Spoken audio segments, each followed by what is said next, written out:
আচ্ছা মশাই, আপনি তাহলে বিজয় বাবু, তাই তো? এই কেবিনের নতুন গেটম্যান? হ্যাঁ বাবু, আমি নতুন গেটম্যান। এবার থেকে এখানে তো আমারই থাকার কথা। আর কোনো জায়গা পেল না আপনাকে চাকরি দেওয়ার? ঘুরে ফিরে সেই কুঞ্জগড়ের রেল গেট, যত সব। আপনি কিন্তু একজনের চাকরি খেয়ে নিয়েছেন, সেটা কি আপনি জানেন? খেয়ে নিয়েছি মানে? আমি আবার কার চাকরি খেলাম? এসব বিষয় তো আমার কিছুই জানা নেই। তা জানবেন কি করে? নিজে বাঁচলে বাপের নাম। আমিও দেখব কতদিন টিকতে পারেন। এর আগে কত এলো আর গেল, কই 1 মাসের বেশি তো কেউ টিকতেই পারল না। ও কিছুদিন পর আমাকে এখানে ফিরে আসতে হবে, তা আমি জানি। তার জন্য খুব একটা দুঃখ আমার নেই। সরকারি কর্মচারী নাইবা হতে পারি, কিন্তু আমার জন্যই শেষ 2 বছর ধরে এখানকার রেলগেট উঠছে আর নামছে। কেন গো কাকা, এখানকার রেলগেটে কি রয়েছে? এখানকার রেলগেটে কি আছে সেটা দিয়ে আপনার ভাবার দরকার নেই। শুধু মনে রাখবেন, রাতে বিরেতে এখানে মালগাড়িতে চুরি চামারি ডাকাতি লেগেই থাকে। দরজা ভাঙার শব্দ বা প্রচণ্ড কথা বলার শব্দ যাই শুনুন না কেন, কৌতূহল দেখিয়ে কি হচ্ছে ওসব দেখতে যাবেন না, তাহলে কিন্তু ঘোর বিপদ। আপনার কাজ শুধু সিগন্যাল ক্লিয়ার করা, গেট ফেলা আর গেট তোলা, ব্যাস। এর বেশি মাথা ঘামালেই ঘোর বিপদ। আচ্ছা আচ্ছা আচ্ছা আচ্ছা, এই ব্যাপার তাহলে। মানে এখানে চুরি চামারি হয়। ঠিক আছে, কোনো ব্যাপার না, ও আমি সামলে নেব। বাবা, সামলে নেবেন? আপনার তো অনেক ক্ষমতা আছে মশাই, মানতে হবে। যা বললাম সেটাই মন দিয়ে শুনুন। 2 মাস আগেও 2 জন মাথা ঘামিয়েছিল। আজকে তারা কোথায় আছে কেউ জানে না। একটু সাবধানে থাকবেন। অবশ্য বেশি দিন টিকতে পারলে তো। যান যান যান, ওই সামনে আপনার কেবিন আছে, এখন থেকে ওটাই আপনার ঘর। সামলে নেবে। 2 দিন বাদে পাই পাই করে দৌড় মারবে, তখন আমি আবার আমার পুরনো চাকরি ফিরে পাবো। কি মজা! ঝন্টু বুড়ো ঠকঠক করে আওয়াজ করতে করতে হাতে হেরিকেন নিয়ে এগিয়ে গেল বাড়ির দিকে। এদিকে বিজয় রেলগেটের দিকে তাকিয়ে মনে মনে ভাবছে, এত সহজে হাল ছেড়ে দেওয়ার পাত্র আমি নই। একবার যখন এই কেবিনে রেলের কাজটা পেয়ে গেছি, আমাকে এখান থেকে কে সরাই শুধু দেখব।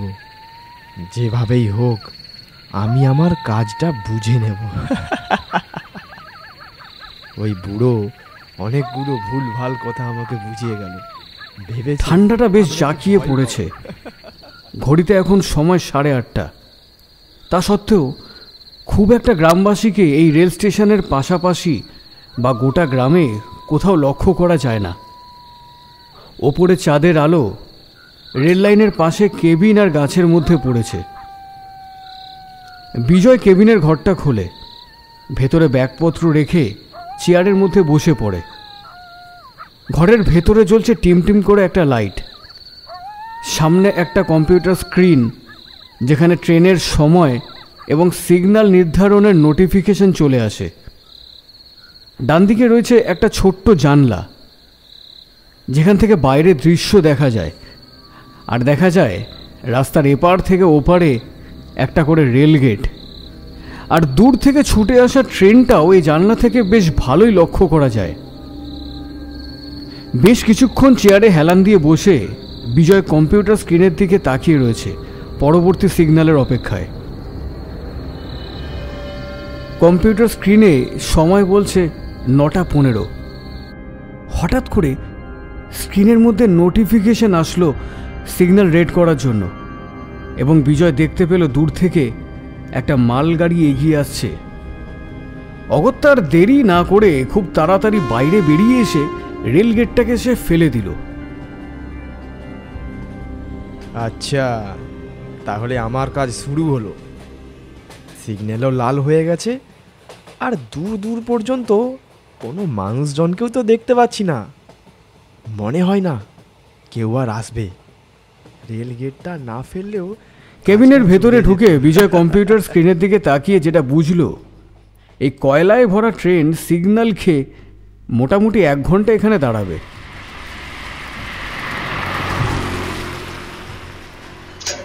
সাথে সাথে দূরের ঝোপ থেকে ভেসে আসলো ঢং ঢং করে ট্রেনের শিকল ভাঙার একটা শব্দ। এ কি? এ আবার কিসের আওয়াজ? ট্রেনের বগিগুলোর কাছ থেকে ভেসে আসছে। তার মানে কি? দূরের মালগাড়ির 3-4টে বগির পেছনে দুজন কালো ছায়ামূর্তি গোছের লোক মালগাড়ির শিকল ভেঙে কয়লা চুরি করছে। আরে নে নে, তাড়াতাড়ি করে চুরি কর। 1 ঘন্টা সিগন্যাল খেয়েছি এই মালগাড়িটা। যা পারবি লুটে নে। আরে 1 ঘন্টার মধ্যেই এই বগি আর পিছনের বগিটা দুটোই ফাঁকা করে দেব। হ্যাঁ হ্যাঁ, বেশি করে নিয়ে নেব। এখন আমাদের মালিকও আসেনি। ওই বুড়ো বলেছে রাতে যে মালগাড়ি আসবে সে গাড়িতে কয়লা চুরির সময় আসবে। তাই এখন এক কাজ করব, বেশি করে কয়লা চুরি করে ওই টাকলা বুড়োকে সামান্য কিছু দেব, আর বাকিটা আমরা দুজনে সরিয়ে দেব, বুঝতেও দেব না। একদমই তাই। যদি সন্দেহ করে তাহলে 2-5 কিছু একটা বুঝিয়ে দেব। ওই বুড়োর মাথায় কিছু বুদ্ধি আছে নাকি? শালা অশিক্ষিত মাল একটা।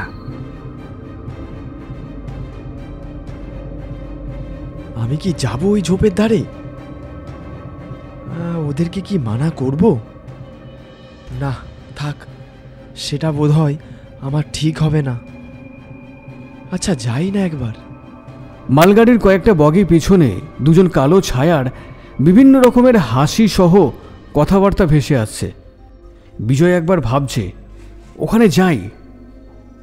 আবার সন্ধ্যায় ঝন্টু বুড়োর বলে যাওয়া কথাগুলো বারবার তার কানের মধ্যে ভেসে উঠছে।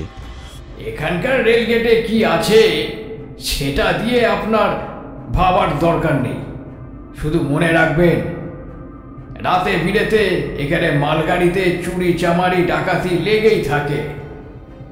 দরজা ভাঙার শব্দ বা প্রচণ্ড বলার না, শব্দ আজই প্রথম দিন এসেছি।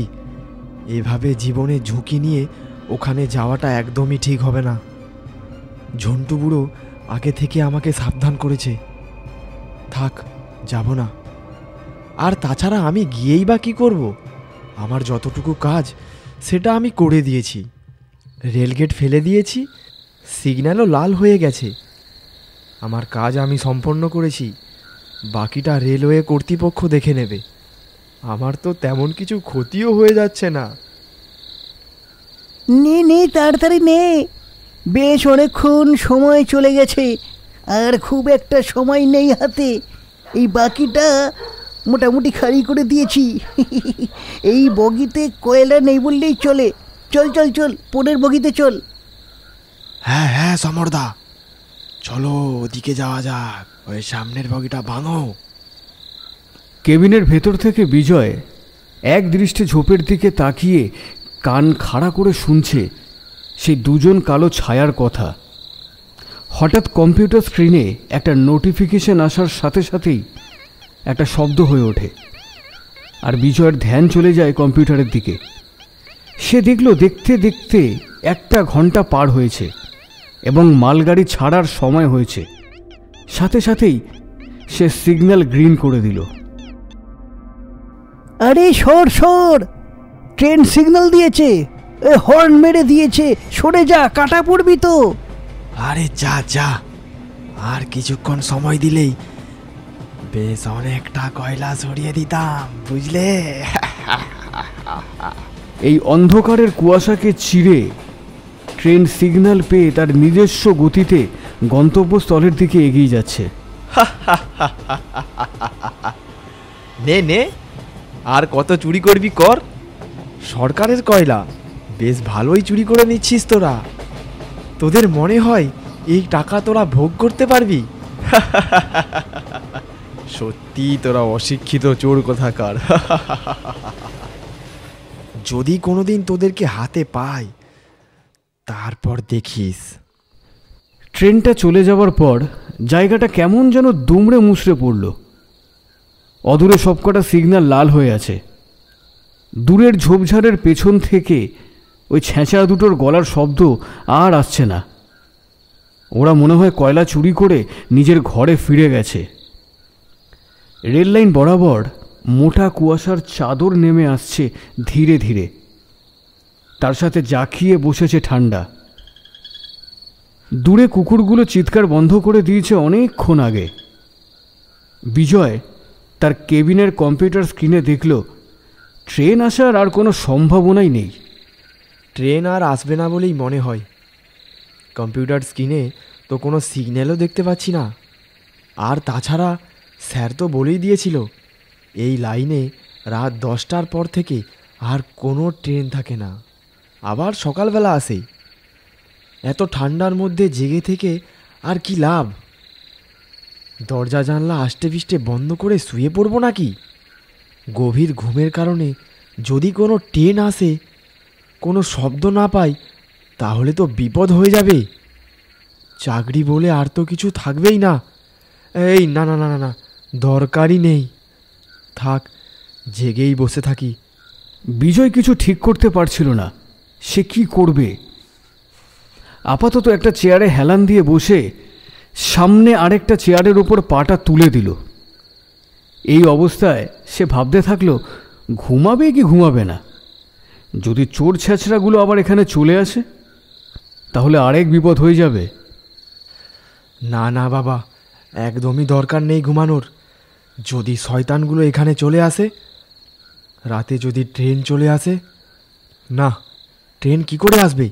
কম্পিউটার স্ক্রিনে বলে দিচ্ছে এর পরের ট্রেন সেই ভোর 5:30টায় আসবে। সেটা একটা প্যাসেঞ্জার গাড়ি। আর তাছাড়া স্যার তো বলেই দিয়েছে সারাদিন খুব একটা ট্রেন নেই, বিশেষ করে রাত 10টার পর থেকে তো কোনো ট্রেনই থাকে না। ট্রেন আসবে না। আর ওই ছেঁচড়াগুলো আমার কেবিনে এসে কী বা পাবে? না না, ওরা আসবে না। ট্রেন তো নেই, ওরা এখানে এসেই বা কী করবে? এরকম অনেক কিছু ভাবতে ভাবতে বিজয় কখন যেন ঘুমিয়ে পড়ল।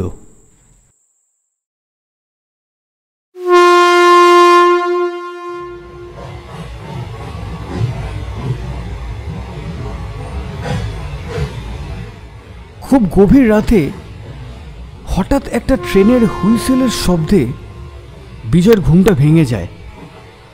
সে ধরফর করে উঠে জানলা দিয়ে উঁকি দেয়। দূর থেকে একটা জোরালো ট্রেনের আলো তার কেবিনের দিকে ধীরে ধীরে এগিয়ে আসছে। কি ব্যাপার? এখন তো ট্রেন আসার কোনো কথাই ছিল না। আমি তো তাই জানতাম। তাহলে ট্রেনটা কোথাকার? বিজয় কম্পিউটারের দিকে তাকিয়ে দেখে দূর থেকে একটা ট্রেনকে দেখানো হচ্ছে, যেটা সামনের কয়েকটা সিগন্যাল ফেলে দিয়ে তার কেবিনের দিকে ধীরে ধীরে এগিয়ে আসছে। এ তো একটা ভরা মালগাড়ি ট্রেন, এদিকে আস্তে আস্তে এগিয়ে আসছে। ট্রেন তো আসার কোনো কথাই ছিল না। বড় অদ্ভুত ব্যাপার তো। সিগন্যালগুলো সব লাল হয়ে আছে, তাও এগিয়ে আসছে। আমি কি করব এখন? সিগন্যাল এইভাবেই লাল রাখবো নাকি সবুজ করে দেব? না না, থাক, হেডকোয়ার্টার থেকে কোনো ইনফরমেশন এখনো পর্যন্ত আসেনি। তাহলে লালই থাক। বিরাট বড় আকারের মালগাড়ির ইঞ্জিনটা কেবিনের থেকে একটু দূরে এসে দাঁড়িয়ে পড়ল। ঠিক যেমন সন্ধ্যাবেলার মালগাড়িটা দাঁড়িয়েছিল ঠিক তেমনই। ঘন কুয়াশায় ড্রাইভারের ঘরের দিকটা ঠিক করে কিছুই দেখা যাচ্ছে না। হয়তো কোনো গাড়ি এসে রাতে এখানে দাঁড়ায়, আবার সকাল হলে চলে যায়।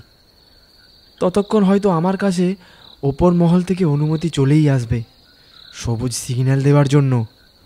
না, একটু বিশ্রাম নিয়েই নিই। বিজয় খানিকটা নিশ্চিন্ত হয়েই পড়েছিল। ঠিক সেই সময় কেবিনের বাইরে পাশের রাস্তা থেকে 2-3টে লোকের কথা বলার শব্দ ভেসে এলো। ঠিক বলছিস তো তোরা, এই ট্রেনটাই। আমি সালা নিজেই অবাক হয়ে যাচ্ছে। হ্যাঁ গো ওস্তাদ, আমি ভুল বলছি না। আমরা 2-3 দিন আগে রাতের দিকে ট্রেনটাকে আসতে দেখেছি। কাল রাতের সব মাল তো ওই ট্রেনেরই কয়লা ছিল। হ্যাঁ গো ওস্তাদ, ও ঠিকই বলছে। আমিও তো এত বছর ধরে এখানে মাল সরাচ্ছি, কোনো দিন দেখিনি তো। নতুন চালু হলেও আমার কাছে খবর থাকতো। এদের কথাগুলো আস্তে আস্তে মালগাড়ির দিকে অদূরে হারিয়ে গেল। এদের মধ্যে অন্য দুজনের গলার শব্দ বিজয় চিনতে পেরেছে। তার মানে এরা আবার এই ট্রেনটাকে ডাকাতি করতে যাচ্ছে। সন্ধ্যাবেলা অত মাল ছড়ালো, তারপরও এদের আঁচ মিটছে না। শালাগুলো একটা নরকের কীট। দূর থেকে ট্রেনের দরজা ভাঙার শব্দ ভেসে আসছে, যেন রেলের বগির দরজাটাকে কোনো ধাতব কিছু দিয়ে ভেঙে ফেলার চেষ্টা করা হচ্ছে। হ্যাঁ, শালারা আবার ডাকাতি করছে। এদেরকে এইভাবে ছাড়া একদমই যাবে না। এদের মুখটা চিনে রাখতে হবে, পরে পুলিশের হাতে তুলে দেব। না হলে আমার তো চাকরিটাই থাকবে না। এই বলে বিজয় একটা টর্চ হাতে নিয়ে পৌঁছে যায় ওই চোর ছেঁচড়াগুলোর কাছাকাছি। টর্চের আলো নিভিয়ে দিয়েই চুপ করে ওদের কার্যকলাপ দেখতে থাকে।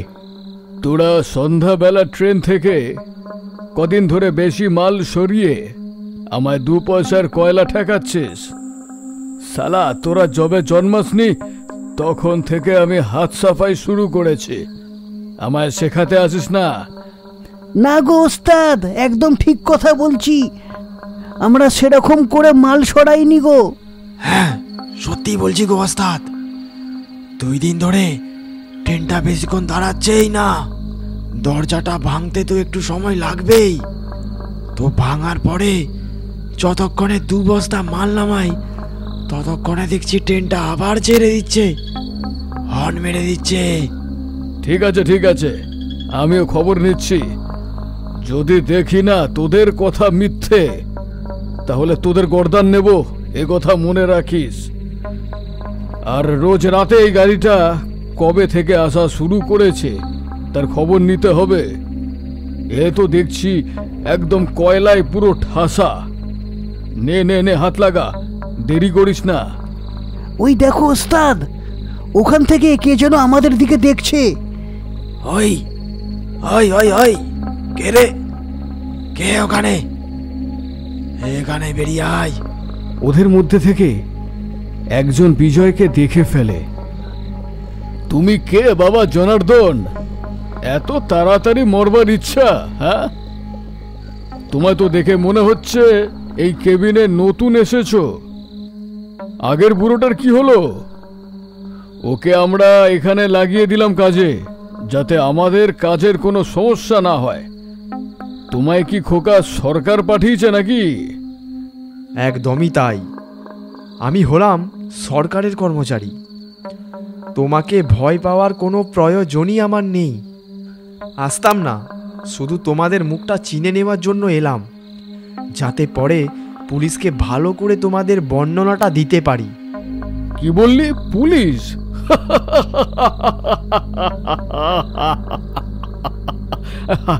হাসালি হাসালি, ও তো আমার কেনা। ওকে আমি বললে ও তোকে পুরো উপরে পাঠিয়ে দেবে।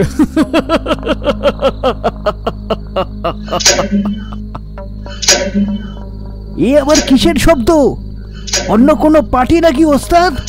সবাই ট্রেনের ইঞ্জিনের দিকে তাকিয়ে দেখতে পায় দূরের ঘন কুয়াশার মাঝে একটা কালো ছায়া হাতে একটা লোহার রড নিয়ে ট্রেনের বগির দেওয়ালের মধ্যে কিছুক্ষণ পরপর একবার একবার করে শব্দ করতে করতে ধীরে ধীরে ওদের দিকে এগিয়ে আসছে। অন্ধকারে ওর মুখটা কিছুই দেখা যাচ্ছে না। কি অন্য পার্টি? এ লাইনে তো একমাত্র আমি আছি, আর তো কারোর থাকার কথা নয়। আর যদি ওস্তাদ থেকেও থাকে তাহলে তো আমরা নিশ্চয় খবর পেতাম। এই এই তুই কে? শব্দ করতে করতে এইদিকে এগিয়ে আসছিস? কি ভাবছিস নিজেকে এলাকার বাপ? তোর আজ শেষ দিন, যা। ততক্ষণে কালো ছায়া মূর্তিটা ওদের সামনে এসে দাঁড়িয়ে পড়েছে। হাত থেকে লোহার রডটা ফেলে দিয়েছে নিচে। আরে সাহস থাকলে তোর মুখ দেখা। এই, তোদের কাছে টর্চ আছে না? জাল জাল জাল, ওর মুখে আলো ফেল, দেখি শালাকে। সবাই মিলে কালো ছায়ার মুখের ওপরে টর্চের আলো ফেলল, এমনকি বিজয় নিজেও। কালো ছায়া লোকটার মুখের অবস্থা দেখে বিজয়ের অজ্ঞান হওয়ার জোগাড় হলো। কি ভয়ানক দেখতে! মাথায় ও মুখে অজস্র শুকিয়ে যাওয়া রক্তের দাগ, যেন কেউ হাতুড়ি দিয়ে আঘাত করে ওর মুখটাকে তুবড়ে দিয়েছে। ভয়ানক লোকটা ধীরে ধীরে ওদের ওই ওস্তাদের দিকে এগিয়ে গেল। চিনতে পারছিস আমাকে? হ্যাঁ, তুই তুই তো তুই তো এর আগে রাত 9টার ট্রেনের ড্রাইভার ছিলি। তোকে আর তোর ট্রেনের গার্ডম্যানকে নিজে হাতে 2 মাস আগে এই লাইনের পাথরের তলায় পুঁতে দিয়েছিলাম। তুই কি করে এলি এখানে? তুই তো মরে গেছিস 2 দিন আগেই। আমার দিকে এগোবি না, আমার দিকে আসবি না। আমার ভুল হয়ে গেছে, আমাকে ছেড়ে দে, ছেড়ে দে, আমাকে ছেড়ে দে। ওস্তাদের বাকি 2 জন চেলা প্রাণের ভয়ে ট্রেনের উল্টো দিকে দৌড়াতে শুরু করলো, কিন্তু সেখানেও বিপদ তাদের জন্য অপেক্ষা করছিল। তাদের পথ আটকে দাঁড়ালো আরো একটা ছায়ামূর্তি। মুখে টর্চের আলো ফেলতেই চিনতে পারলো, ওস্তাদ, এ তো সে গার্ডম্যানটা যাকে আমরা পাথর দিয়ে মুখটা থেতো করে দিয়েছিলাম। কি ভয়ানক দেখতে! আমার যেন কেমন বমি বমি পাচ্ছে। ওস্তাদ, ওস্তাদ, আমরা কি আর বাঁচবো না তাহলে? কি গো? ওস্তাদের 2 চেলা খুব ভয় পেয়ে পেছন দিকে পিছিয়ে আসছিল, কিন্তু বিপদ তো 2 দিক থেকেই তাদেরকে ঘিরে ফেলেছে। বিজয় নিমেষের মধ্যে দেখতে পারল একটা ভয়ানক দৃশ্য। 2 জন ভয়ানক পিশাচ ওস্তাদ আর তার 2 চেলার উপরে লাফ মেরে যেন আছড়ে পড়ল। ঝোপের মধ্যে শুরু হলো প্রবল দাপাদাপি, আর তার সাথে আকাশ ফাটানো আর্ত চিৎকার। 2-3টে লোক বিজয়ের চোখের সামনে খুব চেষ্টা করেও প্রাণে মারা গেল।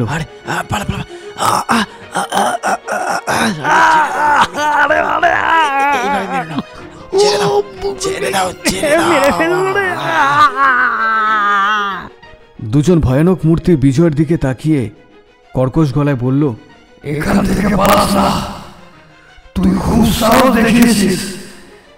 এরপর থেকে এরা বলে আমরা চলে আসবো, তোর কোনো ভয় নেই। একথা বলে ছায়া মূর্তি দুটো যেন কুয়াশার মধ্যে আস্তে আস্তে কোথায় মিলিয়ে গেল।